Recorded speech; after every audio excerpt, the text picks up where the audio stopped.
Good evening everyone. BSc ইনস্টিটিউটের official YouTube channel আর Facebook পেজে তোমাদের আবারও একবার স্বাগত। তো যারা আমাকে রিকোয়েস্ট করেছিল যে ম্যাম পার্সোনালিটি থেকে একটি ক্লাস নিয়ে এসো, তো পার্সোনালিটি অনেকটা মেজর, ঠিক আছে, তো তার থেকে কিছুটা করাচ্ছি যতটুক সম্ভব, বড় পরিসরেই নিয়ে এসছি। তো চলো দেরি না করে ক্লাসের দিকে যাচ্ছি। দেখো, ব্যক্তিত্ব প্রথমে আছে। মানুষ হচ্ছে সামাজিক জীব, কারণ আমরা সমাজ ছাড়া বাঁচতে পারি না, সমাজবদ্ধ জীব।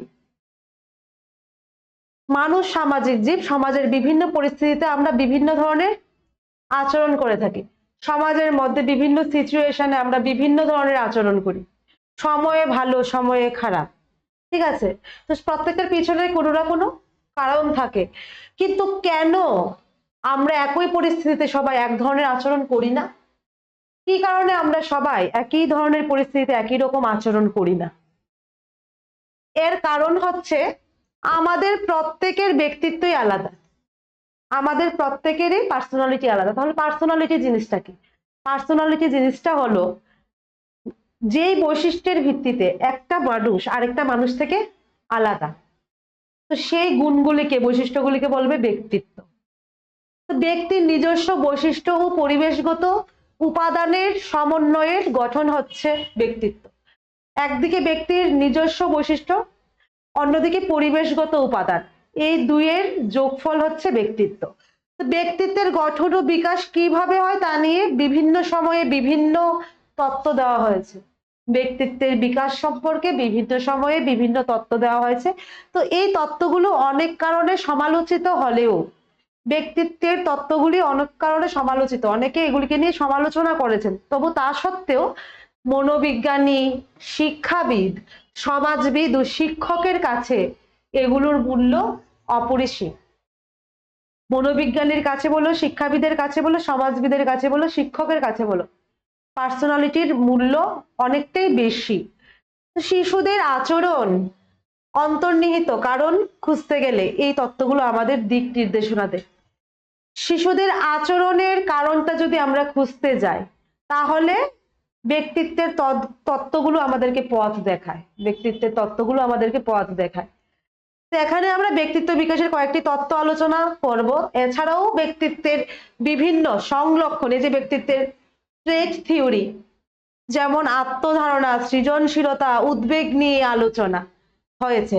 তো এই সংলক্ষণগুলো সম্পর্কে আমরা এখন জানবো। দেখো যে ব্যক্তিত্বের সংজ্ঞা ও উপাদান, ব্যক্তিত্বের সংজ্ঞা ও উপাদান। সাধারণ লোকের কাছে ব্যক্তিত্ব হলো একজন সাধারণ মানুষ, সাধারণ লোকের কাছে ব্যক্তিত্ব হলো একজন মানুষের চিত্ত আকর্ষণ করার মতো গুণ, মানে একজন মানুষের মন আকর্ষণ করার মতো গুণ। এক ব্যক্তি অন্য ব্যক্তির মনে যে সামগ্রিক ছাপ অঙ্কিত করে তাই হলো সেই ব্যক্তির ব্যক্তিত্ব। একটা ব্যক্তি অন্য একটা ব্যক্তির মনে যে রকম ছাপ ফেলে সামগ্রিক, যেরকম আমরা বলি না যে লোকটার পার্সোনালিটি আলাদা, মানে লোকটার কতগুলো ফিচার্স কি করেছে আমাদের মনে জায়গা করে নিয়েছে, তার জন্য ভালো লেগেছে। বা খারাপ লাগলেও বলি কি রুড বিহেভ করছে, লোকটা কি রুড বিহেভ করছে, কিরকম পার্সোনালিটি, এটা নিন্দা করে বলি। তাহলে এগুলি হচ্ছে ব্যক্তির ভিতরকার গুণ, গুণাবলী, যেগুলি বাইরে আচরণের দ্বারা প্রকাশ পায়। আমরা যখন বলি অমুকের চমৎকার ব্যক্তিত্ব আছে, তখন আমরা উক্ত ব্যক্তিটিকে একটি উদ্দীপক হিসাবে দেখছি। যখন আমরা বলি যে একজন লোকের পার্সোনালিটি বিরাট, তাহলে ওনাকে আমরা একটা উদ্দীপক হিসাবে দেখছি, যা আমাদের মনে অনুকূল প্রতিক্রিয়ার সৃষ্টি করে। অনুকূল মিন্স ভালো প্রতিক্রিয়ার সৃষ্টি করে। আবার যখন বলছি অমুকের ব্যক্তিত্ব আমি পছন্দ করি না, তখন উদ্দীপক হিসাবে ব্যক্তিটি আমাদের মনে প্রতিকূল ছাপ সৃষ্টি করে। প্রতিকূল ছাপ মানে ওই ব্যক্তিটাকে পছন্দই করব না। তো ব্যক্তিত্বকে উদ্দীপক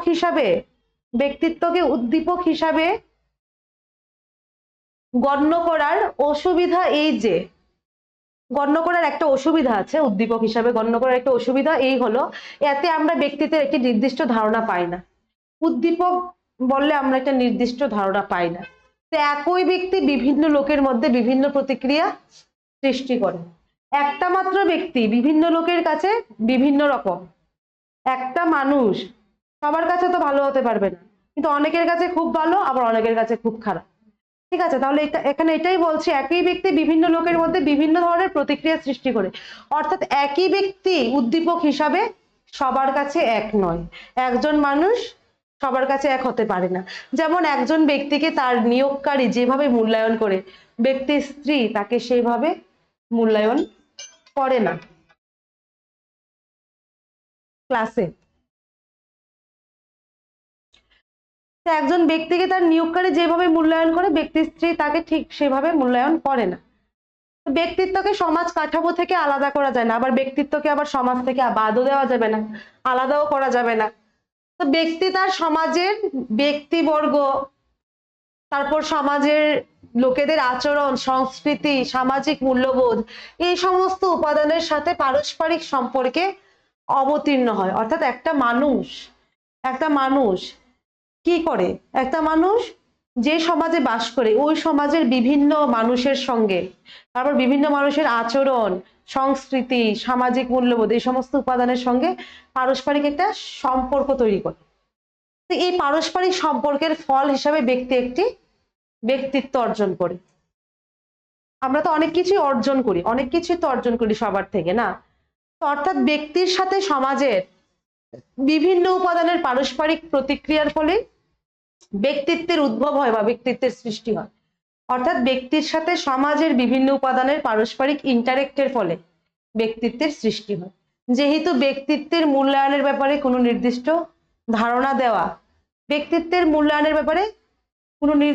ধারণা দেওয়া কিন্তু কঠিন, কারণ প্রত্যেকে তো সমান নয়, ধারণা দেওয়া কঠিন। সেহেতু ব্যক্তিত্বের কিছু সাধারণ সংজ্ঞা থাকা উচিত।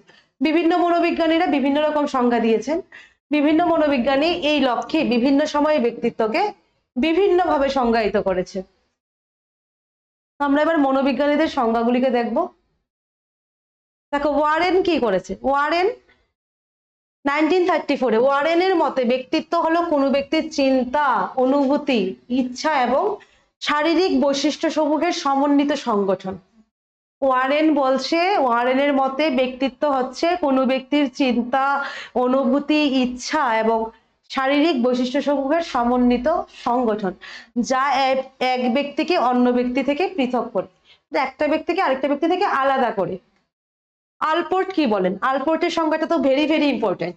আলপোর্ট বলেন ব্যক্তিত্ব হলো ব্যক্তির মনে দৈহিক প্রতিক্রিয়া সমূহের এক গতিময় সংগঠন। মনোবিদ আলপোর্ট বলেছেন যে ব্যক্তিত্ব হচ্ছে ব্যক্তির মনে দৈহিক প্রতিক্রিয়া সমূহের এক গতিময় সংগঠন, যা পরিবেশের সাথে তার উপযোগ স্থাপনের স্বকীয় ধরন নির্ধারিত করে। এটা বলেছে আলপোর্ট। তারপর উডওয়ার্থ এবং মার্কুইসের মতে ব্যক্তিত্ব হচ্ছে ব্যক্তির আচরণের ধরন, যা তার চিন্তা ও প্রকাশভঙ্গি, মনোভাব ও আগ্রহ, কর্মপ্রক্রিয়া ও ব্যক্তিগত জীবন দর্শনের মাঝে প্রকাশ পায়। উডওয়ার্থ আর মার্কুইস বলছেন যে ব্যক্তিত্ব হচ্ছে একজন ব্যক্তির আচরণের একটা বিশেষ ধরন, যার মধ্যে ব্যক্তির চিন্তা, ব্যক্তির প্রকাশভঙ্গি, তারপর মনোভাব, আগ্রহ, কর্মপ্রক্রিয়া ও ব্যক্তিগত জীবন দর্শনের মাঝে এগুলি প্রকাশ পায়। হুইটেকার কি বলেছেন? হুইটেকারের মতে 1956 হুইটেকারের মতে ব্যক্তিত্বের সংজ্ঞা হলো ব্যক্তির কতগুলো বৈশিষ্ট্যের একক সংগঠন। একটা ব্যক্তির অনেকগুলো বৈশিষ্ট্যের একক সংগঠন, যা ব্যক্তির আচরণে পুনরাবৃত্তি দান করে।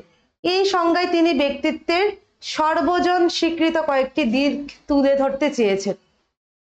হুইটেকার বলেছেন যে ব্যক্তিত্ব হচ্ছে একজন ব্যক্তির কতগুলো বৈশিষ্ট্যের একক সংগঠন। একটা ব্যক্তির মধ্যে অনেকগুলো বৈশিষ্ট্য থাকে, গুণ থাকে, ওই সবগুলোর একত্রিত সংগঠন হচ্ছে ব্যক্তিত্ব, যা ব্যক্তির আচরণে পুনরাবৃত্তি দান করে।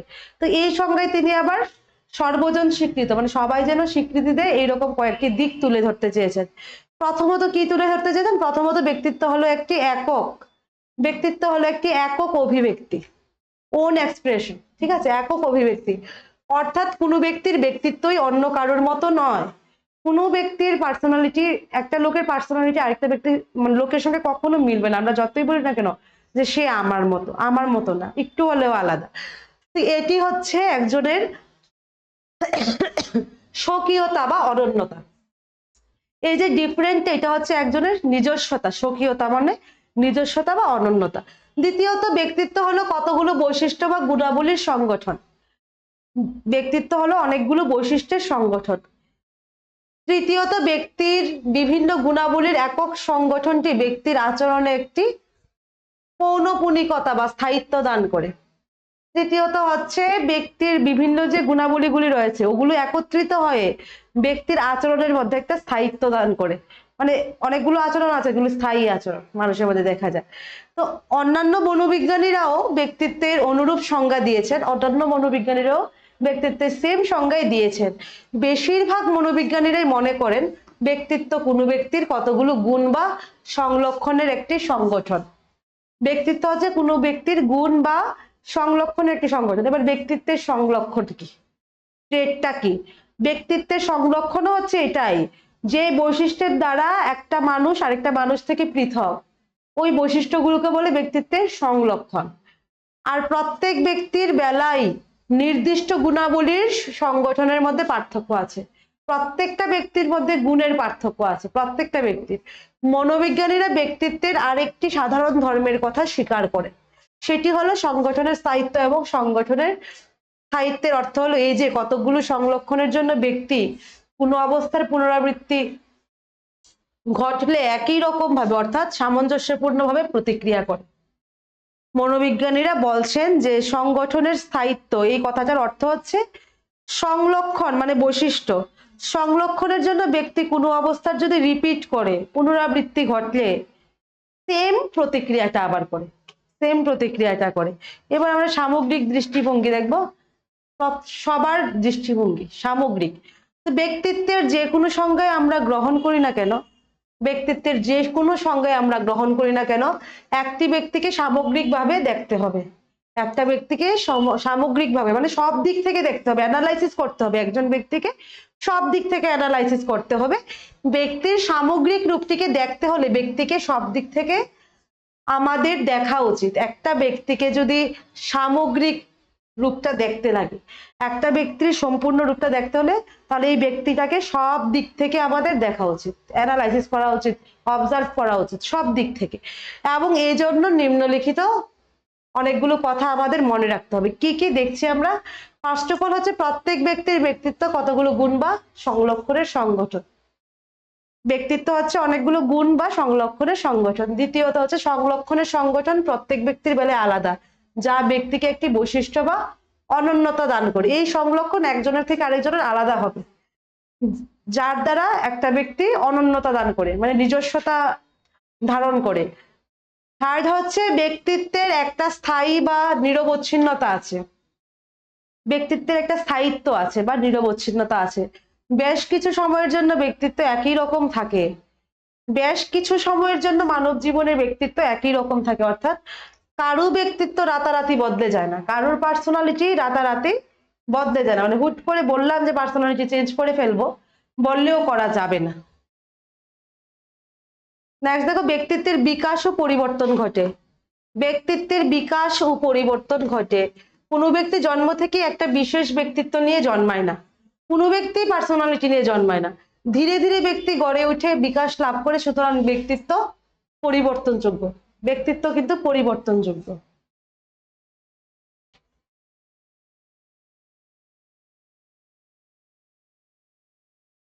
ব্যক্তিত্বের সংগঠনের বর্ণনা দিতে গিয়ে কতগুলো সংলক্ষণের কথা বলা হয়। সংলক্ষণ তো আমি একটু আগেও রিপিট করলাম। সংলক্ষণ জিনিসটা কি? যে সংলক্ষণ হচ্ছে ব্যক্তির এমন একটা দিক বা অভিব্যক্তি যা এক ব্যক্তিকে অন্য ব্যক্তি থেকে পৃথক করে মানে আলাদা করে, বা ব্যক্তির এমন একটা গুণ বা বৈশিষ্ট্য যেগুলো একজন ব্যক্তি থেকে আরেকজন ব্যক্তিকে আলাদা করে। তবে কতগুলো সংলক্ষণের সাহায্যে ব্যক্তিকে বর্ণনা করা হবে সেটা নিয়ে মনোবিজ্ঞানীদের মধ্যে মত পার্থক্য আছে। সংলক্ষণের সংখ্যাই বা কত তা নিয়েও মতভেদ আছে। সংলক্ষণের কত ধরনের বৈশিষ্ট্য আছে, কত ধরনের অভিব্যক্তি আছে, এটা নিয়েও মতবিরোধ আছে মনোবিজ্ঞানীদের মধ্যে। তো বিভিন্ন মনোবিজ্ঞানী সংলক্ষণের বিভিন্ন তালিকা দিয়েছেন। ব্যক্তিত্বের বর্ণনায় আমরা কোনো তালিকাটি গ্রহণ করব তারও কোনো বাধা ধরার নিয়ম নেই। স্টুডেন্ট হিসাবে আমরা কোন পার্সোনালিটির তালিকাটা গ্রহণ করবো এটারও কোনো নিয়ম নেই। কি উদ্দেশ্যে ব্যক্তিকে মূল্যায়ন করা হচ্ছে তার উপর নির্ভর করে কোন তালিকাটি আমরা গ্রহণ করব। এবার কোন উদ্দেশ্যে কি পারপাসে ব্যক্তিকে আমরা মূল্যায়ন করব, ওই পারপাসের উপর নির্ভর করবে যে আমরা কোন তালিকাটা গ্রহণ করব পার্সোনালিটির।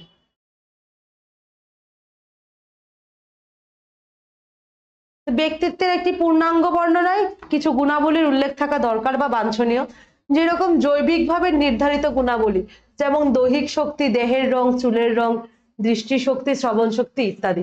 জৈবিকভাবে মানে বায়োলজিক্যালি, আমরা জন্মসূত্রে এই গুণগুলো পাই। দেহের রং, চুলের রং এগুলি তো আর পাল্টে যাবে না, যেমন আছে এইরকম। আমরা কালার করে পাল্টে ফেললেও কিছুদিন পরে আবার আগের কালারই চলে আসবে।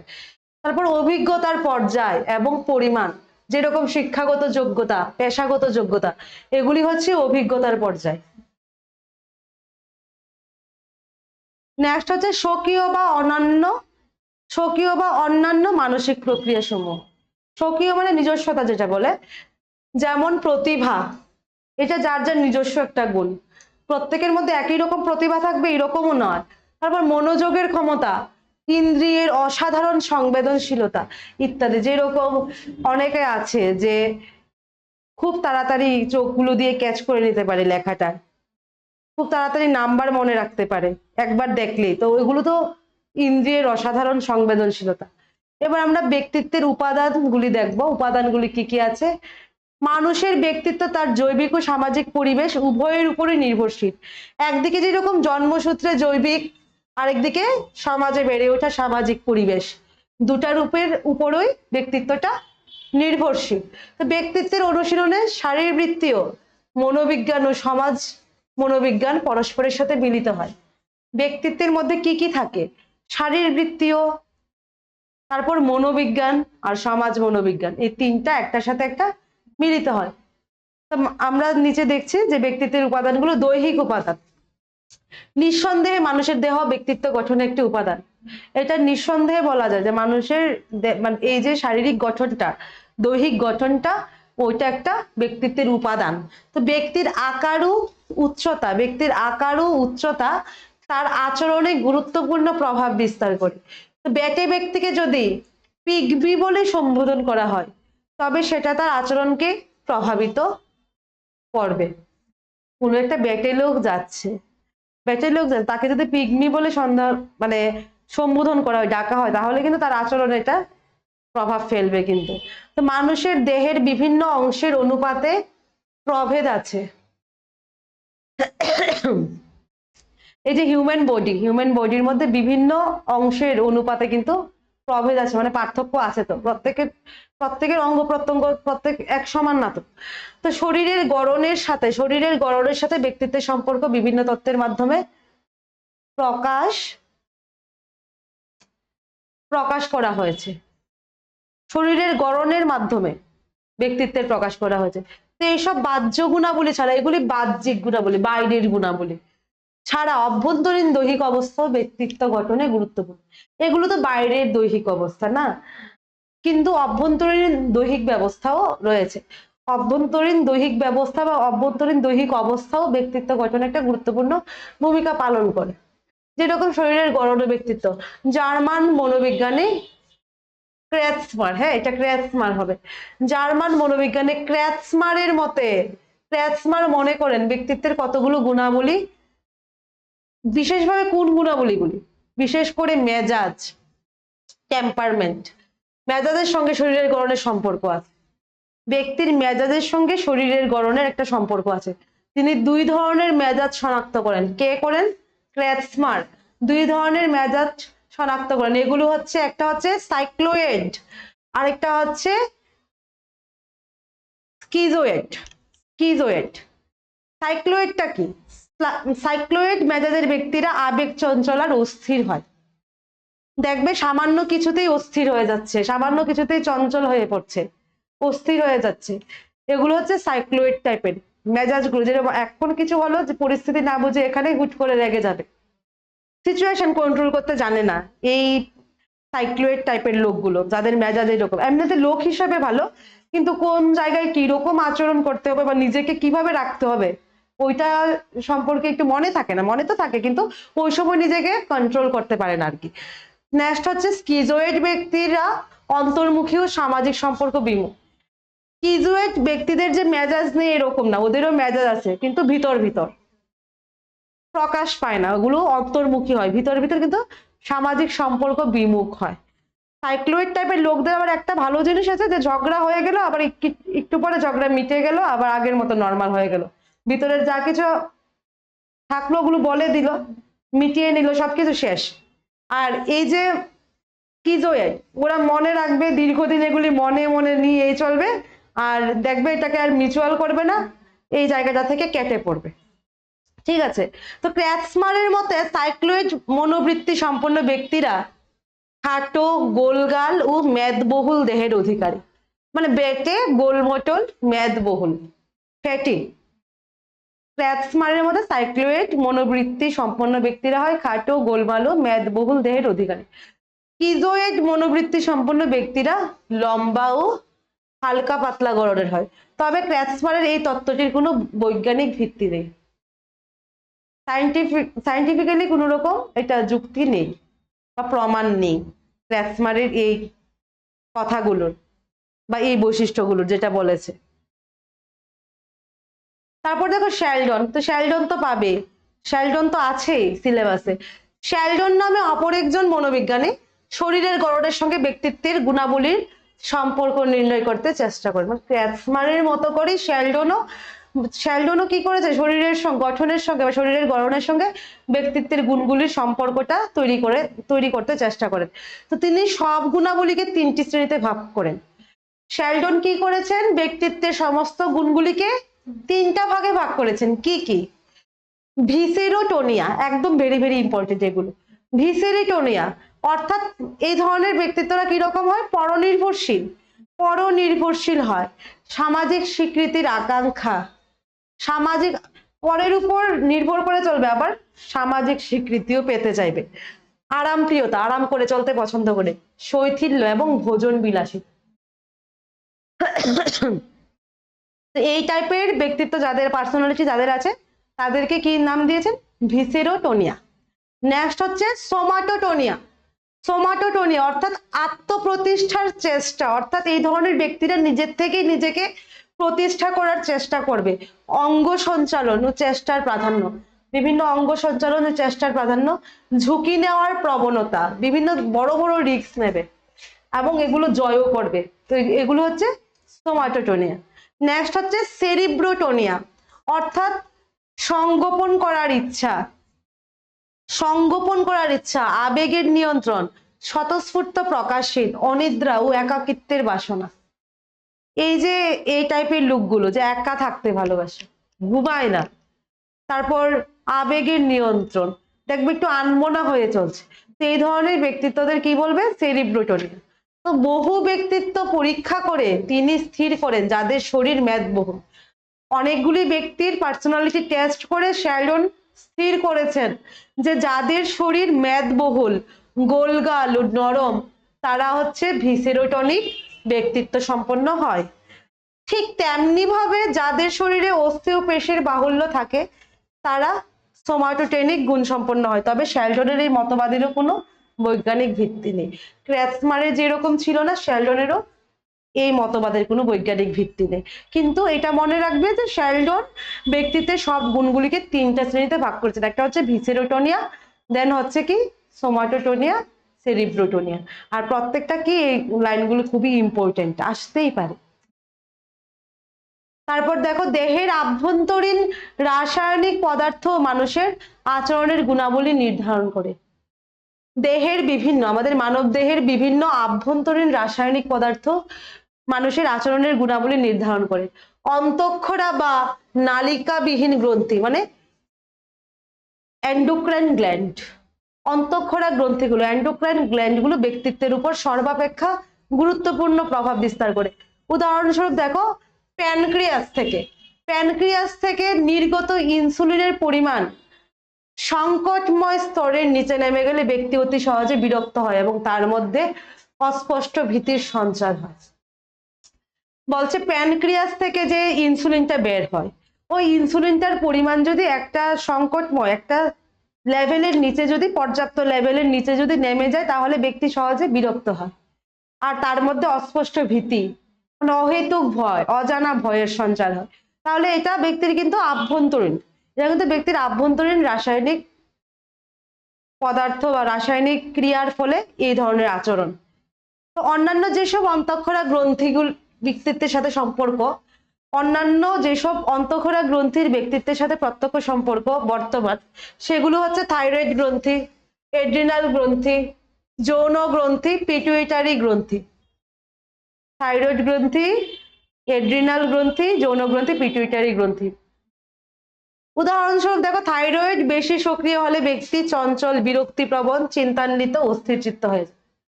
থাইরয়েড যদি বেশি সক্রিয় থাকে, অ্যাক্টিভ থাকে, তাহলে এক ব্যক্তি চঞ্চল, বিরক্তিপ্রবণ, চিন্তান্বিত, অস্থিরচিত্ত হয়ে থাকে। তাহলে দেখা যাচ্ছে যে দেহের আভ্যন্তরীণ রাসায়নিক পদার্থগুলো মানুষের আচরণের গুণগুলি নির্ধারণ করতে সাহায্য। এগুলি ছাড়াও দেখবে কোনো ব্যক্তি যদি অসুস্থ থাকে, দেখবে তার মেজাজ খিটখিটে হয়ে যায়, কথা বলতে ইচ্ছা করে না, খুব একটা রাফ বিহেভ করে ফেলছে, পর মুহূর্তে আবার নিজেই এটা নিয়ে গিলটি ফিল করছে, কারণ এগুলি দেহের ভিতরের আভ্যন্তরীণ ক্রিয়ার জন্য হয়।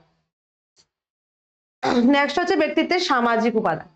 সাংস্কৃতিক পুরাতত্ত্ববিদরা ব্যক্তির সামাজিক অবস্থার উপর অত্যন্ত গুরুত্ব আরোপ করে থাকে। সাংস্কৃতিক পুরাতত্ত্ববিদরা যারা মানে সমাজ নিয়ে আলোচনা করেছেন, সমাজতত্ত্ববিদ যারা রয়েছে, তারা আবার ব্যক্তির সামাজিক অবস্থার উপর একটা গুরুত্ব আরোপ করেন। তো জন্মের মুহূর্ত থেকে জীবনের শেষ দিন পর্যন্ত বিভিন্ন সামাজিক প্রভাব ব্যক্তির উপর কাজ করে থাকে। ঠিক জন্মের সময় থেকে একদম জীবনের শেষ নিঃশ্বাস পর্যন্ত সমাজের বিভিন্ন প্রভাব ব্যক্তির উপর কাজ করে থাকে। সমাজের দুটি গুরুত্বপূর্ণ উপাদান হচ্ছে, একটা হচ্ছে নিয়মাবলী, সমাজের একটা গুরুত্বপূর্ণ উপাদান নিয়মাবলী, আরেকটা হচ্ছে রোল, সামাজিক ভূমিকা। ব্যক্তি সমাজের কাছ থেকে আচরণের নিয়মাবলী শিখে থাকে। কিভাবে আচরণ করতে হবে এটা ব্যক্তি কার থেকে শিখবে? সমাজের থেকে শিখে।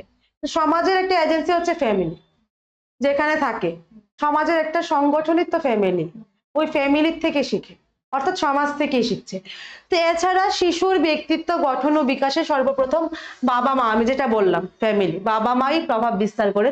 তাদের কাছ থেকে শিশু তার মূল্যবোধ, প্রত্যয় মানে বিশ্বাস, সামাজিক মনোভাব ও তার সামাজিক ভূমিকা সম্পর্কে ধারণা লাভ করে। সমাজ কি রকম বা সমাজের সঙ্গে কিভাবে ইন্টারেক্ট করবে, এটা তো একটা শিশু প্রথমত ওর ফ্যামিলি মানে নিজের মা বাবা, ভাই বোন, সবার আগে মা বাবার থেকে এই ধারণাটা লাভ করে। যদি বাবা মা শিশুকে অতিমাত্রায় নিজেদের নিয়ন্ত্রণে রাখেন এবং তার প্রতি ভালোবাসা প্রদর্শন না করেন, তাহলে তার মধ্যে অন্তর্মুখী প্রবণতা দেখা যায়। যে সকল বাবা মায়েরা মানে গবেষণায় জানা গেছে যে সকল বাবা মায়েরা সবসময় মানে বাচ্চাদেরকে বা শিশুদেরকে অতিরিক্ত নিয়ন্ত্রণে রাখেন, অতিরিক্ত শাসনে রাখেন, আবার ওদের প্রতি ভালোবাসা প্রদর্শন করেন না, তাহলে এই ধরনের ব্যক্তিত্ব, এই ধরনের শিশুদের পার্সোনালিটি হবে ইন্ট্রোভার্ট, অন্তর্মুখী টাইপের হবে, ঠিক আছে, ইন্ট্রোভার্ট টাইপের হবে। অপরদিকে যদি বাবা মা বেশি পরিমাণে স্নেহশীল হলে, বেশি পরিমাণে আদর করলে, শিশু বড় হয়ে অপরের উপর নির্ভরশীল হয়। পরিবারের পরে প্রতিবেশী, বন্ধুর দল, বিদ্যালয় প্রভৃতি ব্যক্তিত্ব গঠনে গুরুত্বপূর্ণ প্রভাব বিস্তার করে।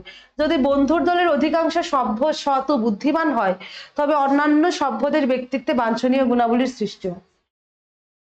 বলছে অন্যদিকে দেখা গেছে আবার মা বাবা যদি বেশি অতিরিক্ত আদর করে, স্নেহ করে, তাহলে শিশু বড় হয়ে আবার অপরের উপর নির্ভরশীল হয়ে পড়ে।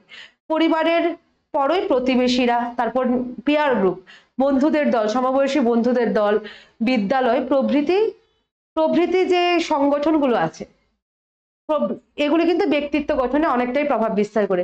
যদি পিয়ার গ্রুপের অধিকাংশ বন্ধুরা যদি ভালো হয়, সভ্য, সৎ আর বুদ্ধিমান হয়, তবে কিন্তু তাদের এই গুণাবলীগুলি কিন্তু ওই শিশুটার উপর আসবে। শিশুর প্রতি শিক্ষকদের মনোভাব ও আচরণ তাদের ব্যক্তিত্ব গঠনে প্রভাব বিস্তার করে। একটা শিশুর প্রতি শিক্ষকরা কি রকম মনোভাব প্রদর্শন করছে, তো সেটাও কিন্তু একটা শিশুর ব্যক্তিত্ব গঠনে প্রভাব বিস্তার করে। তো উপরের আলোচনা থেকে আমরা কি বুঝলাম?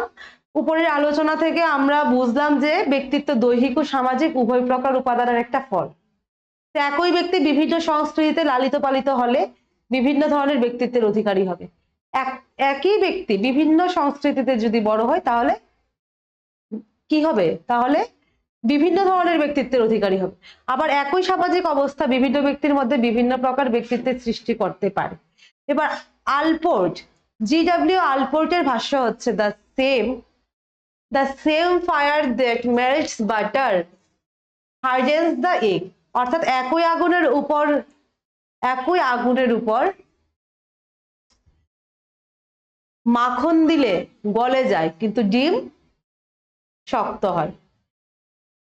একই আগুনের উপর যদি মাখন দাও তাহলে মাখনটা গলে যাবে, কিন্তু ডিমটা দিলে শক্ত হয়ে যায়। ডিমটার ভিতরে লিকুইড থাকে, এটা সিদ্ধ হয়ে শক্ত হয়ে যায়। এবার ফ্রয়েডও আছে। ফ্রয়েডের ব্যক্তিত্ব বিকাশের মতবাদ, ফ্রয়েডও কিন্তু সিলেবাসে আছে।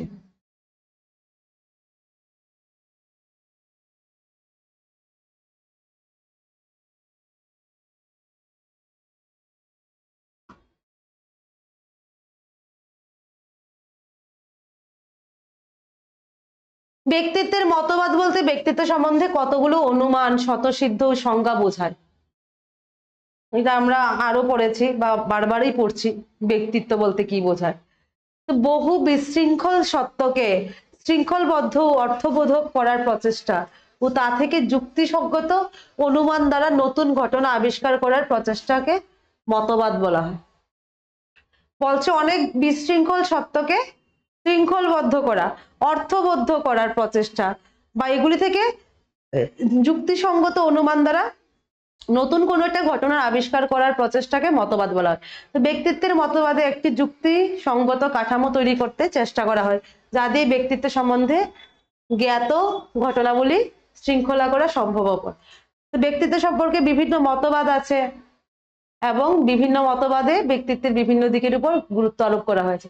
এবার আমরা ফ্রয়েডের ব্যক্তিত্বটা দেখব। ফ্রয়েডের ব্যক্তিত্ব বিকাশের মতবাদ তার মধ্যে একটি মতবাদে প্রধানত তিনটি বিষয়ের উপর আলোকপাত করা হয়েছে। এগুলো হচ্ছে ফ্রয়েডের মতবাদে কয়টা বিষয়ের উপর আলোচনা করা হয়েছে? তিনটা বিষয়ের উপর আলোকপাত, ফোকাস করা হয়েছে। কি কি? একটা হচ্ছে ব্যক্তিত্বের গঠন, স্ট্রাকচার অফ পার্সোনালিটি। দ্বিতীয়ত হচ্ছে ব্যক্তিত্বের বিকাশ, ডেভেলপমেন্ট অফ পার্সোনালিটি। 3 নম্বর হচ্ছে ডাইনামিক্স অফ পার্সোনালিটি, ব্যক্তিত্বের গতিশীলতা। এগুলো কে বের করেছেন? এই মতবাদগুলো ফ্রয়েড। এবার ব্যক্তিত্বের গঠন কি দেখব। ব্যক্তিত্বের গঠন, ফ্রয়েড ব্যক্তির গঠনে তিনটি উপাদান, ফ্রয়েড ব্যক্তির গঠনে তিনটি উপাদান কথা উল্লেখ করেছেন। তিনটি উপাদানের কথা ভেরি ভেরি ইম্পর্টেন্ট। এগুলি হচ্ছে কি? এগুলো হচ্ছে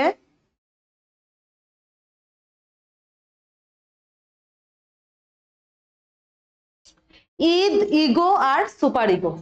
মানে ইদম, ঠিক আছে, ইদম অহং আর অধিসত্তা। ইগো তো একটা অহং, সুপার ইগো মানে তার থেকেও বেশি অধিসত্তা। তো ইদমটা কি? ইদমটা হচ্ছে, লিখতে পারো এখানে, একটু আমি ঠিক কারেকশন করে দিচ্ছি। ইদম হচ্ছে আদিম সত্তা বা মানসিক শক্তির আধার। ইদমটা হচ্ছে মানসিক শক্তির একটা আধার। মানে মাছের যেরকম আধার থাকে, মানে মাছের খাবারকে কি বলে? আধার। তো আমাদের মানসিক যে শক্তিটা রয়েছে, আমাদের যে মানসিক শক্তিটা রয়েছে ওইটারও একটা আধার আছে, ওইটা হচ্ছে ইদম। একে কখনো কখনো কামনার উৎসও বলা হয়। এই ইদমটাকে কখনো কখনো কামনার উৎসও বলা হয়। তো ইদমের মধ্য দিয়ে এই আদিম শক্তি শিশুর জীবনে প্রথম প্রকাশ পায়। ইদমের মধ্য দিয়ে আদিম শক্তিটা শিশুর, মানে মানসিক শক্তিটা শিশুর জীবনে প্রথম প্রকাশ পায়। তো ইদম সকল উদ্দেশ্য জমা রাখার স্থান। ইদমটা হচ্ছে মানুষের সকল উদ্দেশ্য জমা রাখার স্থান। তো এইসব উদ্দেশ্যকে একত্রিত ভাবে লিবিডো বলা হয়। লিবিডো কি বুঝাতে পারলাম? যে ইদমের মধ্যে যে মানসিক সত্তাগুলো রয়েছে ওইগুলোর একত্রীকরণকে বলবে লিবিডো। তারপর দেখো আনন্দ লাভ করাই এর প্রধান নীতি। লিবিডো বা ইদমের প্রধান নীতি হচ্ছে কি আনন্দ লাভ করা, তাই একে আনন্দ বা প্লেজার, আনন্দ সূত্র বা প্লেজার প্রিন্সিপালও বলা হয়, আনন্দ সূত্র বা প্লেজার প্রিন্সিপালও বলা হয়। তো শিশুকালে ইদমের তাড়না প্রবল থাকে এবং মৌলিক চাহিদার উপশমে কেবল তৃপ্তি আসে। শিশুবেলা ইদমের তাড়নাটা অতিরিক্ত থাকে, আর বেসিক কিছু নিডস আছে, তো মৌলিক চাহিদার পূরণ হলে তৃপ্তি আসে। ইদম ব্যক্তিত্বের অবচেতন অংশ এবং এতে কোনো যুক্তি বা বিবেকের স্থান নেই। ইদম হচ্ছে ব্যক্তিত্বের একটা অবচেতন অংশ, অবচেতন অংশ, আর এর মধ্যে যুক্তি বা বিবেকের কোনো স্থান নেই। তো নেক্সট দেখো, ব্যক্তিত্বের কাঠামো বা গঠনের পরবর্তী উপাদান হচ্ছে ইগো বা অহংবোধ। ব্যক্তিত্বের কাঠামো বা গঠনের পরবর্তী উপাদান হচ্ছে ইগো বা অহংবোধ। এগুলি কে দিয়েছেন? ফ্রয়েড দিয়েছেন। আসতে পারে ইগো, সুপার ইগো, এগুলো কে দিয়েছেন? ফ্রয়েড দিয়েছেন। বয়স বাড়ার সাথে সাথে শিশু তার পরিজনদের প্রতি সাড়া দিতে শেখে ও তার মধ্যে সামাজিক প্রতিক্রিয়া দেখা যায়। একটা শিশু বেড়ে ওঠার সঙ্গে সঙ্গে কি দেখা যায়? শিশুটা প্রত্যেকের কথাবার্তায় সাড়া দেয়, ঠিক আছে, প্রত্যেকের কথাবার্তায় সাড়া দেয়, আর তার মধ্যে একটা সামাজিক মিথস্ক্রিয়া বা সামাজিক প্রতিক্রিয়া আসে। সে নিজেকে অন্যদের থেকে আলাদাভাবে ভাবতে শেখে। একটা শিশু নিজেকে অন্যদের থেকে ভাবতে শেখে, আবার অন্যদের থেকে কিছু করতেও চেষ্টা করে, অন্যদের থেকে যেন আলাদা কিছু করতে পারে এরকমও চেষ্টা করে। তখনই ওই শিশুটার অহংবোধের সূচনা হয়, ইগোর সূচনাটা হয়, তখন ইগোর জন্মটা এখান থেকে হয়। অহংবোধ বা অহং ব্যক্তিত্বের চেতনার সজ্ঞান অবস্থাকেই বোঝায়। অহংবোধ হচ্ছে ব্যক্তিত্বের চেতনার সজ্ঞান অবস্থা। তাহলে অজ্ঞান অবস্থা কোনটা বা অবচেতন অবস্থা কোনটা? ইদম। আগে ছিল না ইদম, ওটা হচ্ছে ব্যক্তিত্বের অবচেতন অবস্থা। আর ব্যক্তিত্বের চেতনার সজ্ঞান অবস্থা হচ্ছে কোনটা? ইগো, মানে অহংবোধ। এই পর্যায়ে শিশুর নিজের সম্পর্কে প্রবল আগ্রহ থাকে, যাকে আত্ম আসক্তি বলে,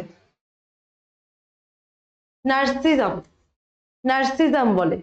এই পর্যায়ে শিশুর নিজের সম্পর্কে প্রবল আগ্রহ থাকে, যাকে আত্ম আসক্তি বলে। এই সময় বাবা মা শিশুর স্বাধীন চলাফেরায়ও ইচ্ছা অনিচ্ছাতে বিধিনিষেধ আরোপ করে। এই সময় বাবা মারা কি করে? শিশুর স্বাধীন চলাফেরার মধ্যে ইচ্ছা, চলাফেরার মধ্যে ইচ্ছা অনিচ্ছার বিভিন্ন বিধিনিষেধ দেখান বা আরোপ করেন। তবু শিশু বাবা মার প্রতি আসক্ত হয়, কারণ তারা শিশুর নিরাপত্তা বিধান করেন, তার মৌলিক চাহিদা পূরণ করে। শিশু সবসময় বাবা মার প্রতি অ্যাট্রাক্ট হয়, ঠিক আছে।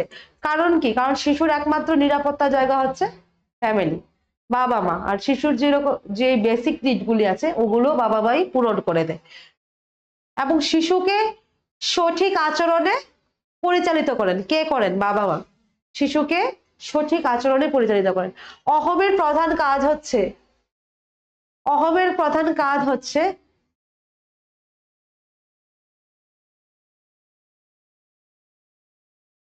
বি এবং অধিসত্তার মধ্যে বিপরীতমুখী চাহিদার সমন্বয় সাধন করা।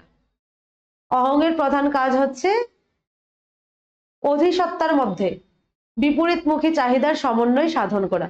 সে কারণে মানে অহং বারবারই চাইবে যে বিপরীতমুখী কাজগুলো, বিপরীত কাজগুলোর মধ্যে করার চেষ্টা করে।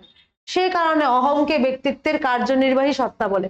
অহং স্মৃতিশক্তি দ্বারা অভিজ্ঞতা সঞ্চয় করে ব্যক্তিকে খাপ খাওয়াতে শেখায়। অহম কি করে? স্মৃতিশক্তি মানে মেমোরাইজেশন, স্মৃতিশক্তি দ্বারা অভিজ্ঞতা সঞ্চয় করে ব্যক্তিকে সমাজের সঙ্গে অ্যাডাপ্টেশন করতে শেখায়। সম্ভাব্য বিপদের মুখে ব্যক্তিকে সজাগ করে দেয়। অহংটাই কিন্তু সম্ভাব্য বিপদের ঠিক আগে কিছু আগ মুহূর্তে ব্যক্তিকে সজাগ করে দেয়। এটা আত্মরক্ষার পদ্ধতি, এটা আত্মরক্ষার পদ্ধতিও নির্ধারণ করে, ডিফেন্স মেকানিজম। আত্মরক্ষা পদ্ধতির মধ্যে অবদমন হচ্ছে অন্যতম। আত্মরক্ষা পদ্ধতির মধ্যে অবদমন হচ্ছে অন্যতম। এর মাধ্যমে কোনো অপ্রীতিকর ঘটনাকে মনের অবচেতন অংশে স্থান দেওয়া হয়। তার মধ্যে কি করা হয়? কোনো অপ্রীতিকর, অপ্রীতিকর মানে কি? ভালো না, এরকম ঘটনাকে মনের অবচেতন অংশে স্থান দেওয়া হয়, যাতে সেটা ভোলা যায়, ভোলা যায়। তো ফ্রয়েডের মতে অর্পণ কামনা বা বাসনা অবদমিত হয়ে অবচেতন মনে স্থান নেয়। ফ্রয়েডের মতে অর্পণ কামনা বা বাসনা এগুলো অবদমিত হয়ে অবচেতন মনে স্থান নেয় এবং স্বপ্ন বা কল্পনার ভেতর দিয়ে আত্মপ্রকাশ করে। এবং স্বপ্ন বা কল্পনার ভেতর দিয়ে আত্মপ্রকাশ করে। ব্যক্তিত্ব গঠনের তৃতীয় উপাদান হচ্ছে অধিসত্তা বা সুপার ইগো, যাকে মোটামুটি ভাবে বিবেকের সাথে তুলনা করে যেতে পারে। পরীক্ষার হলে ফার্স্ট অফ অল দেখা উচিত ইংরেজি টার্মগুলো। বাংলায় একটার প্রচুর নাম আছে, ইংলিশে ওই সুপার ইগোই লেখা থাকবে। তো সিডিপির ক্ষেত্রে আমি বলবো ইংরেজি কোশ্চেন পেপারটা, বেঙ্গলি মিডিয়ামের ওদেরও বলি যে ইংরেজি কোশ্চেন পেপারটা লক্ষ্য করবে। তো ব্যক্তিত্ব গঠনের তৃতীয় উপাদানটা হচ্ছে অধিসত্তা বা সুপার ইগো, যাকে মোটামুটি ভাবে বিবেকের সাথে তুলনা করা যেতে পারে। এটাকে নৈতিক শক্তিও বলে, মানে এই অধিসত্তাকে, সুপার ইগোটাকে নৈতিক সত্তাও বলে। সামাজিক মূল্যবোধ, বাবা মায়ের আদর্শ সবই অধিসত্তাকে প্রভাবিত করে। অধিসত্তা ইদবের তাড়নাকে নৈতিক মূল্যবোধের আলোকে নিয়ন্ত্রণ করে। অধিসত্তা কি করে ইদমের যে তাড়নাগুলো ওইগুলোকে মূল্যবোধের মধ্যে এনে নিয়ন্ত্রণ করে। অহংবোধ এবং অধিসত্তার সমন্বয়ে ব্যক্তির মধ্যে অহং আদর্শের জন্ম হয়। অহংবোধ, ইগো আর সুপার ইগো, এই দুটো মিলে ব্যক্তির মধ্যে ইগো আইডিয়ালের জন্ম হয়। আর অধিসত্তার আবির্ভাবের পর, অধিসত্তার আবির্ভাবের পর অহমের কাজ অধিকতর জটিল হয়। অধিসত্তা অর্থাৎ সুপার ইগোটার উদ্ভবের পর অহমের কাজ অধিকতর জটিল হয়। অহমকে ইদম ও অধিসত্তার মধ্যে মধ্যস্থতা করতে হয়। অহমকে কি করতে হয়? ইদম আর অধিসত্তার মধ্যে, মানে ইদম আর অধিসত্তার মধ্যে ব্যালেন্স করতে হয়। নানা ধরনের জৈবিক প্রয়োজন মেটাতে অহম এমন ভাবে কাজ করে যে বাস্তবতার নির্দেশ ও অধিসত্তার বাধা বিপত্তির মধ্যে কোনো দ্বন্দ্বের সৃষ্টি হয় না। নানা ধরনের জৈবিক প্রয়োজন, নানা ধরনের জৈবিক প্রয়োজন মেটাতে অহম এমন ভাবে কাজ করে যে বাস্তবতার নির্দেশ ও অধিসত্তার বাধা বিপত্তির মধ্যে কোনো দ্বন্দ্বের সৃষ্টি হয় না। অধিসত্তার প্রভাবে শিশু অন্যায় কাজের জন্য অনুশোচনা বোধ করে। অধিসত্তার জন্যই শিশু অন্যায় কাজ করলে আবার এটা গিল্টি ফিল করে। ফ্রয়েডের মতে অহম যখন ইদমের তীব্র কামনা ও অধিসত্তার কঠোর অনুশাসনের মুখে সমন্বয় হারিয়ে ফেলে, তখনই মানসিক ভারসাম্য বাধাগ্রস্ত হয়। ফ্রয়েড বলছেন যে অহম যখন একদিকে ইদমের তীব্র কামনা আর অন্যদিকে অধিসত্তার মানে সুপার ইগোর কঠোর অনুশাসন, এই দুটোর সঙ্গে যখন সমন্বয়, ব্যালেন্সটা যখন হারিয়ে ফেলে, তখনই মেন্টালি ডিস্টারবেন্স দেখা যায়। ঠিক আছে, মানসিক ভারসাম্য বাধাগ্রস্ত হয়। নেক্সট দেখো, ফ্রয়েডের মধ্যে শিশুর মধ্যে যেসব উদ্বেগ ও হতাশার সৃষ্টি হয় সেগুলোকে মোকাবিলার জন্য নানা রকম আরখাম লক পদ্ধতির আশ্রয় নেওয়া হয়। ফ্রয়েডের মতে শিশুর মধ্যে যেসব উদ্বেগ ও হতাশার সৃষ্টি হয়, অ্যাংজাইটি, ঠিক আছে, সৃষ্টি হয়, সেগুলোকে মোকাবিলার জন্য নানা রকম আরখাম লক পদ্ধতি, ডিফেন্স মেকানিজমের আশ্রয় নেওয়া হয়। তো এগুলোর মধ্যে অবদমনের কথা আগেই বলা হয়েছে। তো অন্যগুলো হচ্ছে প্রক্ষেপণ বা প্রজেকশন। প্রজেকশনটা কি? অর্থাৎ নিজের দোষ অন্যের উপর চাপান। প্রজেকশনটা হচ্ছে নিজের দোষ অন্যের উপর চাপান। তো প্রত্যাবৃত্তি, তারপর হচ্ছে রিগ্রেশন হচ্ছে অপরিণত উপায়ে নিজের হতাশাকে প্রকাশ করা। উদাহরণস্বরূপ 10 থেকে 11 বছরের ছেলে মেঝেতে গড়াগড়ি দিয়ে কাঁদলে সেটাকে শিশু সুলভ আচরণ বা প্রত্যাবৃত্তি বলা হবে। ঠিক আছে, প্রজেকশন হচ্ছে নিজের দোষটা অন্যের উপর চাপিয়ে দেওয়া, আর প্রত্যাবৃত্তি হচ্ছে অপরিণত উপায়ে নিজেকে হতাশ প্রকাশ করে। এখানে বলছে 10 থেকে 11 বছরের ছেলে মেঝেতে গড়াগড়ি দিয়ে কাটলে সেটাকে শিশু সুলভ আচরণ বা প্রত্যাবৃত্তি বলা হবে না, হবে এটা। ঠিক আছে, 10-11 বছরের বয়সের ছেলে যদি বাচ্চাদের মতো করে, হ্যাঁ ও বাচ্চা, ঠিক আছে, কিন্তু একদম ছোট শিশুর মতো যদি মেঝের মধ্যে গড়াগড়ি দেয়, তাহলে কিন্তু সেটাকে কিন্তু প্রত্যাবৃত্তি বলা চলবে না। তারপর হচ্ছে উদ্গতি বা সাবলিমেশনে এতে কি হয়? ব্যর্থ প্রেষণা কোনো গঠনমূলক সামাজিক কাজে রূপান্বিত হয়। উদ্গতিতে কি হয়? ব্যর্থ প্রেষণা কোনো গঠনমূলক সামাজিক কাজে রূপান্বিত হয়। ছেলেরা যখন তাদের আগ্রাসনকে নিয়ন্ত্রণ করে আনার জন্য ফুটবল, মুষ্টিযুদ্ধ ইত্যাদির মধ্যে নিজেকে নিয়োজিত করে, তখন সেটাকে উদ্গতির উদাহরণ হিসেবে ধরে নেওয়া যায়। অনেকে কি করে, অনেক বাচ্চারা কি করে, নিজেদের আবেগটাকে কন্ট্রোল করার জন্য বা আগ্রাসনকে নিয়ন্ত্রণ করার জন্য খেলাধুলা করে, ফুটবল খেলে, মুষ্টিযুদ্ধ ইত্যাদিতে নিজেদের লাগিয়ে রাখে সবসময়। তো এগুলিকে উদ্গতি বা সাবলিমেশনের উদাহরণ হিসেবে ধরা যায়। আত্মরক্ষার লক পদ্ধতি ছাড়াও শিশু দুভাবে দ্বন্দ্বের নিরসন করে। শিশু দুভাবে দ্বন্দ্বের নিরসন করে। একটা হচ্ছে অন্যের সাথে নিজেকে একান্ত করা, আইডেন্টিফিকেশন মানে অন্যের সাথে নিজের তুলনা করা, একান্ত মানে অন্যের সাথে নিজের তুলনা করা, এবং অন্যটি হচ্ছে নিজের অক্ষমতাকে ঢাকবার জন্য অপেক্ষাকৃত কম শক্তিশালী ব্যক্তি বা বস্তুকে আক্রমণ করা। এরকম দেখবে শিশুরা আছে, যখন বেশি নম্বর পাবে তখন যারা বেশি পেয়েছে তাদের উদাহরণ দেবে, যখন কম পাবে ও আরো আরো নিচে, ওর নিচে যারা আছে তারা তো আমার থেকে আরো কম পেয়েছে। তো তারা এই দুইভাবে ডিল করে, দ্বন্দ্বের নিরসন করে। যেমন শিশু যখন বাবা মা কর্তৃক কোনো কাজে বাধাপ্রাপ্ত হয় তখন সে তার খেলনা পুতুলের উপর আক্রোশ প্রকাশ করে, খেলনার উপর অনেকে রাগ জিদ মেটায়। তারপর এক স্থানচ্যুতি বলে, এটাকে এক স্থানচ্যুতি বলে, ডিসপ্লেসমেন্ট। ব্যক্তিত্বের বিকাশ, জন্ম থেকে প্রাপ্তবয়স্ক পর্যন্ত সময়কে ফ্রয়েড কয়েকটা গুরুত্বপূর্ণ পর্বে বা পর্যায়ে ভাগ করেছেন। জন্ম থেকে একদম প্রাপ্তবয়স্ক পর্যন্ত ফ্রয়েড কি করেছেন, এই যে ব্যক্তিত্বকে কয়েকটা গুরুত্বপূর্ণ পর্বে বা পর্যায়ে ভাগ করেছেন।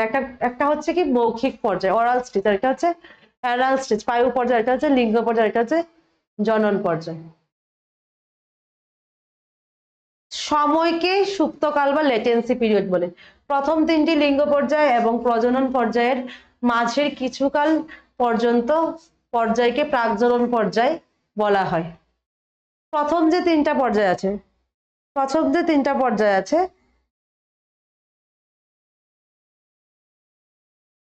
লিঙ্গ পর্যায় এবং জনন পর্যায়ের মাঝের কিছুকাল পর্যন্ত পর্যায়কে প্রাকজনন পর্যায় বলা হয়।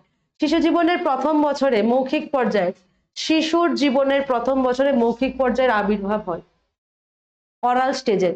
এই সময়ে পরিতৃপ্তির স্থান হচ্ছে মুখ, শিশুর আদিম শক্তি কোনটা, ইদম। শিশুর আদিম শক্তি মৌখিক কার্যকলাপে ব্যয় হয়, যেমন কোনো কিছু মুখে দেওয়া বা চোষা, ঠিক আছে, কোনো কিছু মুখে দেওয়া বা চোষা। শিশুর এই পর্যায়ে যদি তৃপ্তিদায়ক হয় তাহলে সে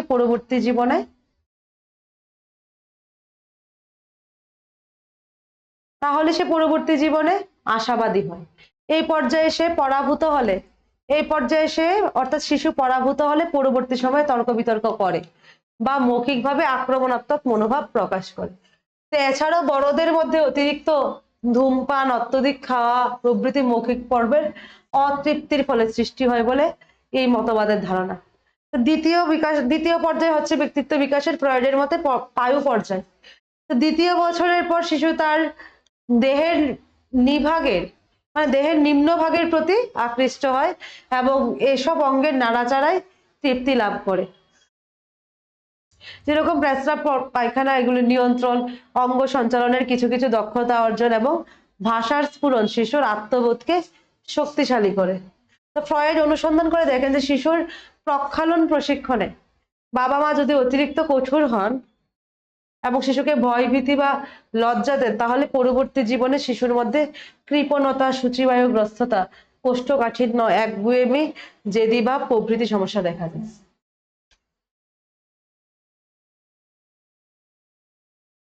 কয় নম্বর পেজে আছে?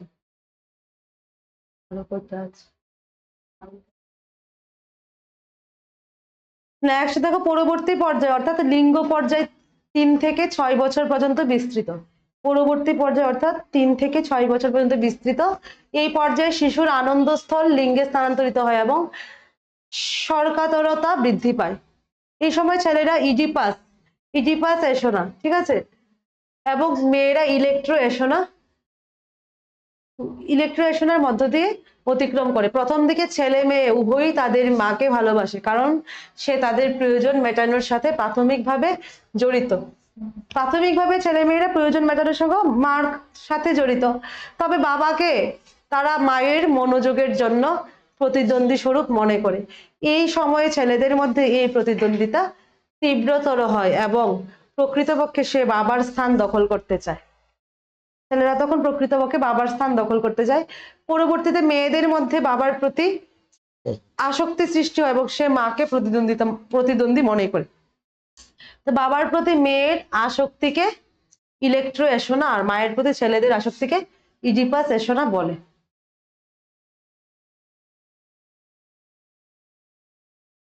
তারপর দেখো 6 বছর থেকে বয়োবৃদ্ধি পর্যন্ত, মানে বয়স বাড়া পর্যন্ত সময়কে সুপ্ত পর্যায় বলে। এই সময়ে ফ্রয়েড শিশুদের মধ্যে তেমন কোনো উল্লেখযোগ্য পরিবর্তন লক্ষ্য করেননি। এই সময় ছেলেরা ছেলেদের সাথে এবং মেয়েরা মেয়েদের সাথে খেলতে পছন্দ করে। শিশু এই সময় বন্ধু বান্ধবের সহযোগিতা কামনা করে, দল বেঁধে খেলতে চায়, তার সামাজিক আচরণে যথেষ্ট উন্নতি হয়। তো ফ্রয়েড সুপ্তকালের পরের সময়কে জনন পর্যায় বলে আখ্যায়িত করেছেন। জনন পর্যায়কে তিনি আবার 2 ভাগে ভাগ করেছেন। এগুলো হচ্ছে, একটা হচ্ছে প্রাক বয়ঃসন্ধি, প্রি পিউবার্টাল ফেজ, আরেকটা হচ্ছে বয়ঃসন্ধিকাল, পিউবার্টাল ফেজ। তো দৈহিক পরিণতি লাভ, বিপরীত লিঙ্গের প্রতি অ্যাট্রাকশন, ঠিক আছে, আকর্ষণ, ভালোবাসার অনুভূতি প্রভৃতি এই পর্যায়ের স্বাভাবিক বৈশিষ্ট্য। প্রভৃতি হচ্ছে এই পর্যায়ের স্বাভাবিক বৈশিষ্ট্য।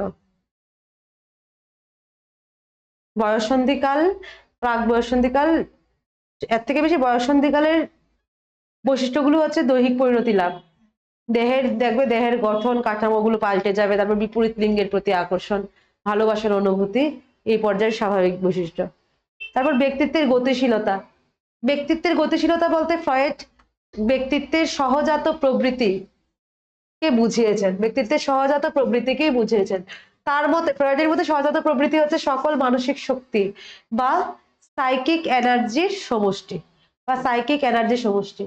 সকল সহজাত প্রবৃত্তিকে একত্রিত করলে গোটা ব্যক্তির মানসিক শক্তি পাওয়া যায়। একটা ব্যক্তির সব সহজাত প্রবৃত্তিগুলিকে যদি একত্রিত করে, সহজাত মানে কি, সহজাত মানে যেগুলো জন্মসূত্রে পাওয়া বৈশিষ্ট্য, ওইগুলোকে একত্রিত করলে মানসিক শক্তি পাওয়া যায়।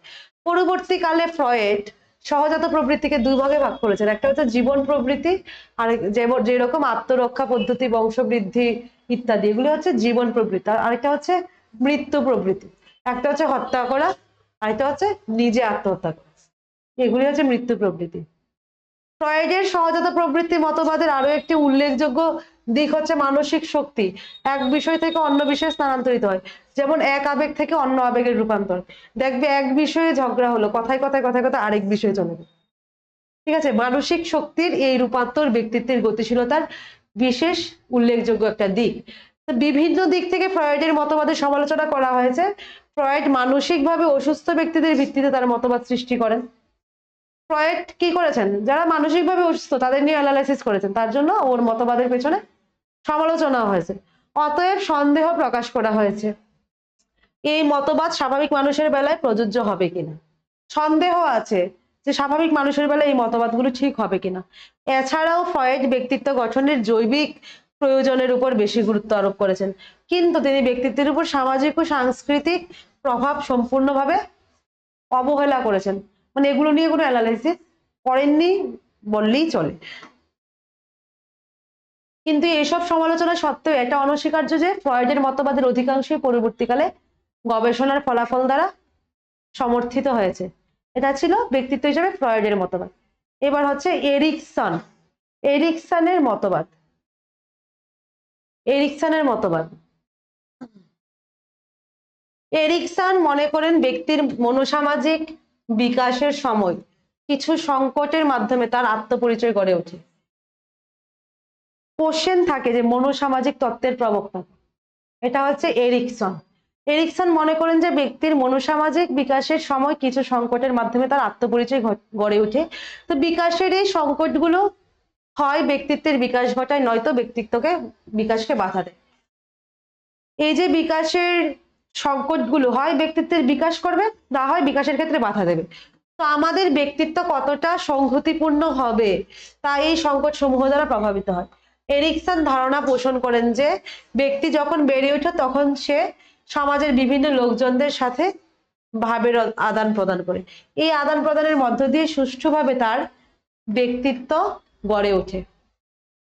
এরিকসন একই কথা বলছে, সমাজের লোকেদের মধ্যে একটা ব্যক্তির ভাবের আদান প্রদানের মধ্য দিয়ে ব্যক্তিত্ব গড়ে ওঠে। এর ফলে ব্যক্তি তার পরিবেশের উপর প্রভাব বিস্তার করতে পারে, এর ফলে ব্যক্তি তার পরিবেশের উপর প্রভাব বিস্তার করতে পারে, সে একতাবদ্ধ হয়ে কাজ করতে সক্ষম হয় এবং চারদিকের জগৎকে নিজেকে সঠিকভাবে বুঝতে পারে। এরিকসনের মতে ব্যক্তি যখন গ্রহণযোগ্য উপায়ে তার সংকটগুলো বা মনোসামাজিক সমস্যাগুলো নিরসন করতে পারে, মানে দূর করতে পারে। এরিকসনের মতে একটা ব্যক্তি যখন একটা নির্দিষ্ট উপায় তার মনোসামাজিক যে প্রবলেমগুলো রয়েছে ওগুলো যখন দূর করতে পারে তখনই তার নিজস্ব চিন্তা চেতনার বাস্তবায়ন ঘটাতে পারে। এরিকসন ব্যক্তিত্ব বিকাশের 8টি সুস্পষ্ট নির্দিষ্ট স্তরের কথা উল্লেখ করেন। এরিকসন কয়টি স্তরের কথা উল্লেখ করেন? 8টির। প্রত্যেক স্তরে ব্যক্তিত্বের উপর কিছু চাহিদা ন্যস্ত হয়, এতে সংকট ও দ্বন্দ্বের সূচনা হয়। পরের স্তরও আরম্ভ হওয়ার আগে এই সংকটের অবসান ফলে ব্যক্তিত্বের বিকাশ স্বচ্ছন্দ ও সাবলীল হয়। শিশু এই স্তরগুলো অতিক্রম করে আস্তে আস্তে পরিণত বয়সের দিকে এগিয়ে যায়। এরিকসনের মতবাদকে 8 স্টেজেস অফ ম্যান বলা হয়।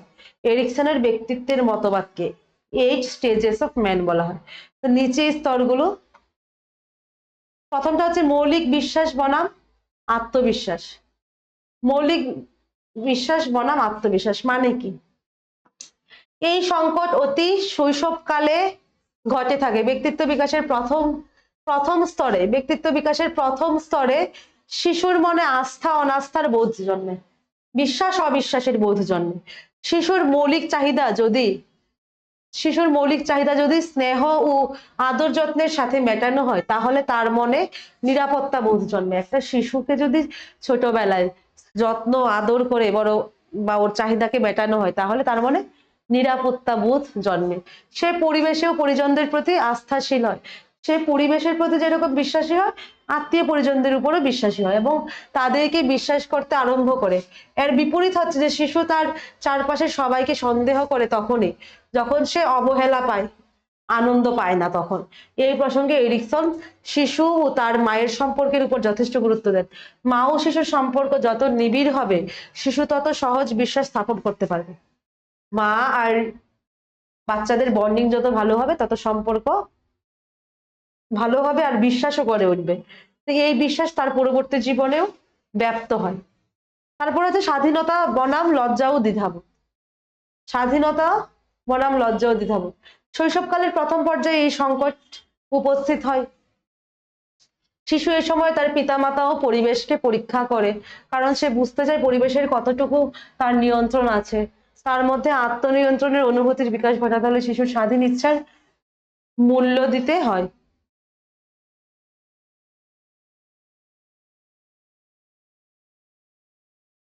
এই সময় পিতামাতার অতিরিক্ত নিয়ন্ত্রণ বাধা শিশুর মনে নিজের ক্ষমতা সম্পর্কে সন্দেহ ও চাহিদার ব্যাপারে লজ্জার সৃষ্টি করে। মায়ের কাছ থেকে প্রাথমিকভাবে যখন যে নিজেকে মুক্ত মনে করে তখনই তার নিজেকে স্বাধীন মনে হয়। এই সময়টা আবার এইরকম যে মনে হয় যে মার কাছ থেকে যদি একটু আলাদাভাবে স্বাধীনতা পাওয়া যায় তাহলে নিজেকে স্বাধীন মনে করে। এটা তার আগের স্তরে সকলের প্রতি বিশ্বাস স্থাপনের দ্বারা সম্ভব হয়। তারপর হচ্ছে উদ্যোগ বনাম অপরাধ বোধ। এই সংকটকালের সময় হচ্ছে শৈশবকালের মধ্য পর্যায়।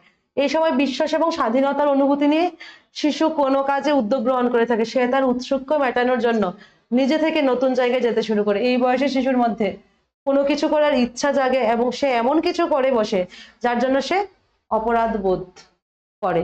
সে খেলাধুলার মধ্য দিয়ে নতুন দক্ষতা লাভ করে যার জন্য সে অপরাধ বোধ করে। সে খেলাধুলার মধ্য দিয়ে নতুন দক্ষতা লাভ করে যা তার পূর্বে অর্জিত আস্থাবোধ দৃঢ়তর করে। এই সময় উদ্যোগ গ্রহণ, যে কোনো উদ্যোগ গ্রহণ আর কি, পরবর্তী অপরাধ বোধের অভিজ্ঞতা তার মধ্যে বিবেকের জন্ম দেয়। যেসব ছেলেমেয়েরা মা বাবা কর্তৃক কঠোর শাসনে, বারবারই লাইনটা আসছে, যেসব ছেলে মেয়েদের মা বাবা কঠোর শাসনে বড় করছে তাদের মধ্যে কোনো কিছু করার উদ্যোগ কমে যায় এবং নিজেকে অক্ষম ও অসহায় ভাবে। কারণ উৎসাহ পায় না, তো মনে হয় আমি কিছুই পারি না।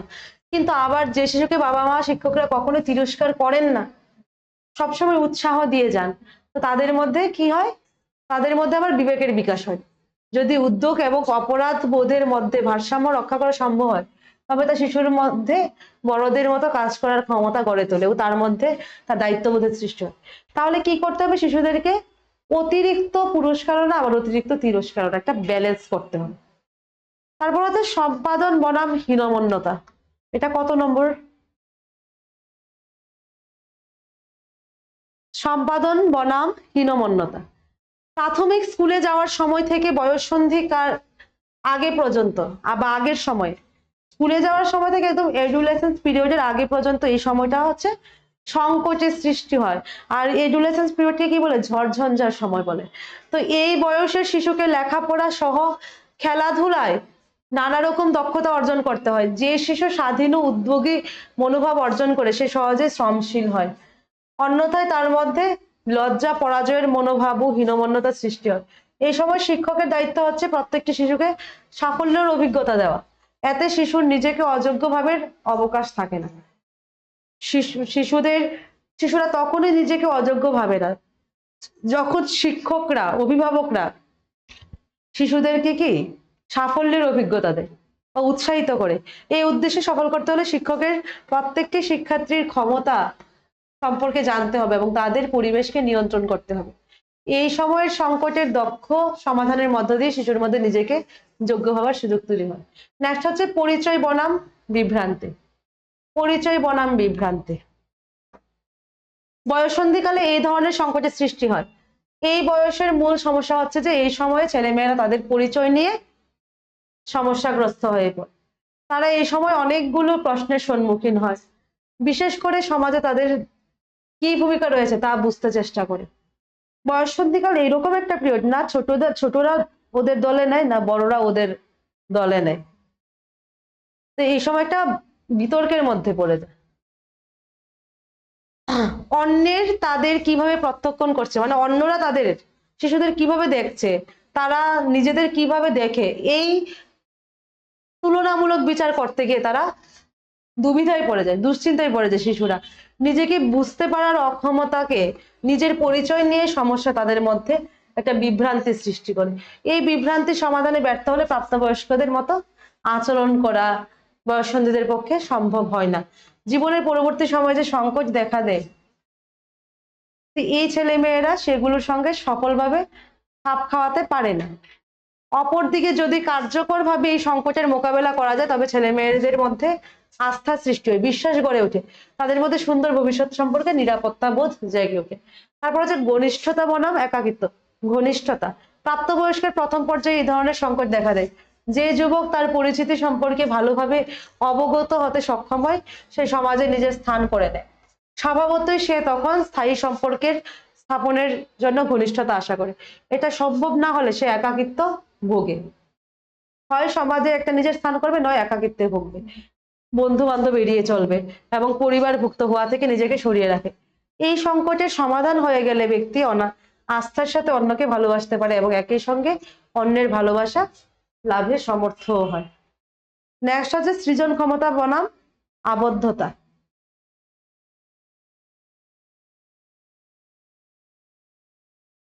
প্রাপ্ত বয়সে এই সংকটের সৃষ্টি হয়। প্রাপ্ত বয়সে সৃজন ক্ষমতা বলতে কোনো কিছু সৃষ্টি করার প্রতি আগ্রহ বুঝিয়ে থাকে। আর এই বয়সের প্রধান কাজ হচ্ছে একজনের সাথে স্থায়ী বন্ধনে আবদ্ধ হওয়া এবং পরিবার ও সন্তানের মধ্য দিয়ে আত্মবিস্তৃতি লাভ করা। এই সময়ে যে পরিণমন হয় তার সাহায্যে ব্যক্তি তার পরিবেশের বিভিন্ন উপাদানের প্রতি যত্নশীল হয়। যদি পরবর্তী বংশধরদের কাছ থেকে যথেষ্ট সাড়া না পাওয়া যায় তবে ব্যক্তি একঘেয়ামি আর অনীহায় ভুগতে থাকে। তো এর ফলে কি হয়? অন্যদের সাথে সম্পর্কের অবনতি হয় আর ব্যক্তি আবদ্ধতায় ভুগে। এই সংকটের সমাধান হয়ে গেলে আবার ব্যক্তি সামাজিকভাবে নিজেকে সবকিছুর সাথে অন্তর্ভুক্ত করতে সক্ষম হয়। নেক্সট হচ্ছে সংহতি বনাম হতাশা। সংহতি বনাম হতাশা। পরিণত বয়সে এই সংকট উপস্থিত হয়। যে ব্যক্তি পূর্বের ধাপগুলো সফলভাবে অতিক্রম করে তার নিজেকে সম্পূর্ণভাবে গ্রহণযোগ্য মনে হয়, সে তার জীবনের অন্তিম সংকট মোকাবিলার জন্য প্রস্তুত হয়। তো নিজের সবকিছু দায়িত্ব সে তখন নিজে নিতে পারে এবং মর্যাদা লাভে সক্ষম হয়। কিন্তু অপরপক্ষে সে যা অর্জন করেছে তা নিয়ে যদি অসুখী হয় তবে তার মধ্যে হতাশা ও নিজের প্রতি অবজ্ঞার সৃষ্টি হয়। তো এরিকসন ব্যক্তিত্ব বিকাশের যে বর্ণনা দিয়েছেন তা তার ক্লায়েন্টদের সাথে অভিজ্ঞতার ফলস্বরূপ, যাদের মধ্যে অবজার্ভ করেছে আর কি। তো এছাড়াও তিনি বিখ্যাত লোকদের যেরকম গান্ধী, শেক্সপিয়ার এদের জীবনী সম্পর্কে জেনেছেন এবং তার মনোসমীক্ষণের প্রশিক্ষণকে কাজে লাগিয়েছেন। তো হাল এবং লিঞ্জে বলেছেন যে ব্যক্তিত্বের খুব খুব কম মতবাদী পরীক্ষণ মূলক উপায় দিয়ে প্রমাণ করা সম্ভব হয়। ব্যক্তিত্বের খুব কম মতবাদী পরীক্ষণমূলক উপায় দিয়ে সম্ভব করা বা প্রমাণ করা সম্ভব হয়। তার মতবাদের ভিত্তি হচ্ছে সমাজের প্রতি তার ক্লায়েন্টদের প্রতিক্রিয়া তীব্র বা তীক্ষ্ণ পর্যবেক্ষণ, তার শতলব্ধ জ্ঞান এবং তার যুক্তিপূর্ণ বিশ্লেষণের ক্ষমতা। এটা আমরা এতক্ষণ কার পড়লাম?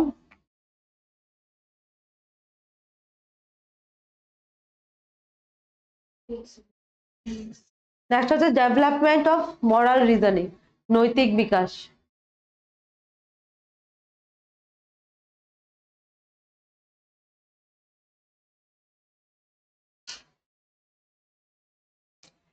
তো এর আগে শিক্ষা মনোবিজ্ঞান পরিচিত বইতে তো আমরা তো দেখলাম শৈশব আর কৈশোর সামাজিক বিকাশ পড়ার সময় আমরা নৈতিকতার বিকাশ সম্পর্কে পড়েছি।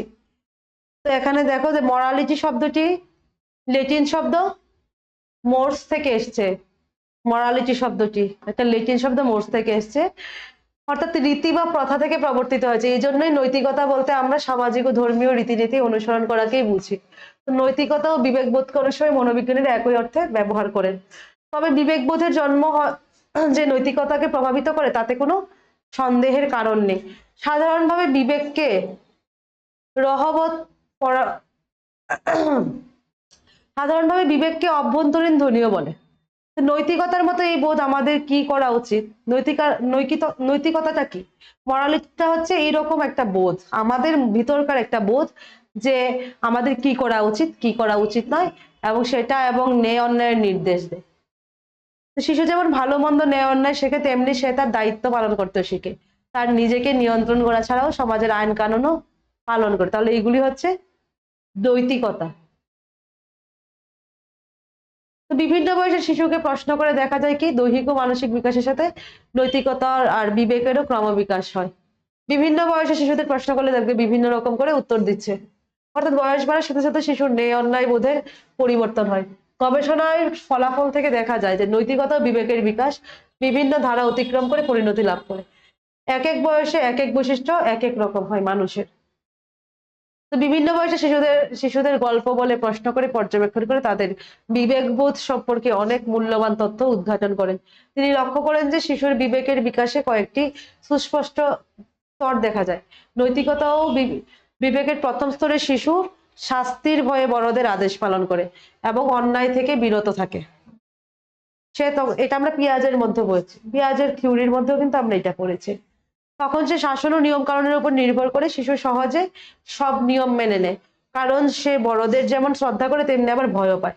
এই সময় তার সামাজিক ও মানসিক বিকাশ অনুন্নত থাকে। এই সময় নৈতিকতাকেই তাই অবজেক্টিভ মরালিটি বা মরালিটি অফ কনস্ট্রেন্ট বলে।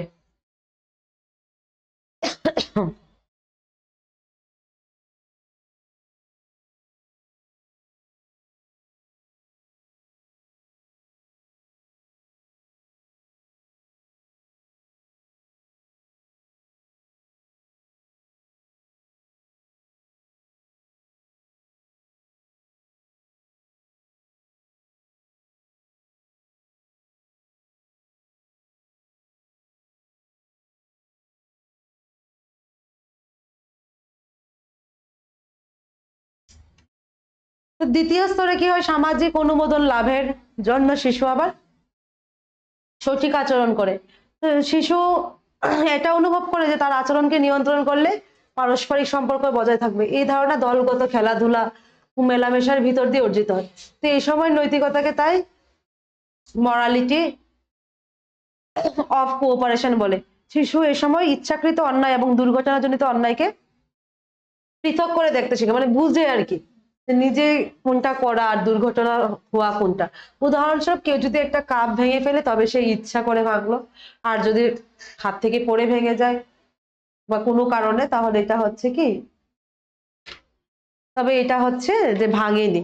তৃতীয়ত স্তরে শিশু মনে মনে ন্যায় অন্যায় ও অপরাধবোধ উপলব্ধি করে এবং এই আদর্শ বোধ শিশুর বিবেককে প্রভাবিত করে।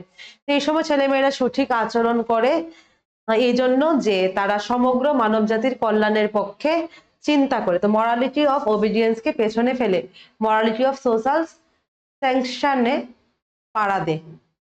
তো আজ এই পর্যন্তই, আগামী ক্লাসে আবারও তোমাদের সঙ্গে দেখা হবে নতুন কোনো বিষয় নিয়ে। সবাই ভালো থাকবে, ধন্যবাদ। কতটুকু বাকি আছে দেখি।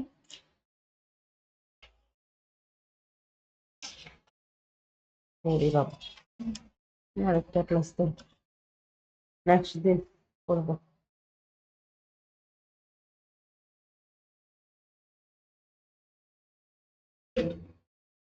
8:46 বাজে।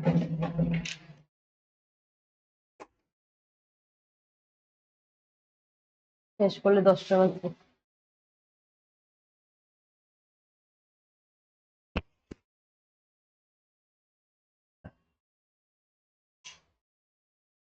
দেখি তোমারটা, দেখি জেরক্সটা।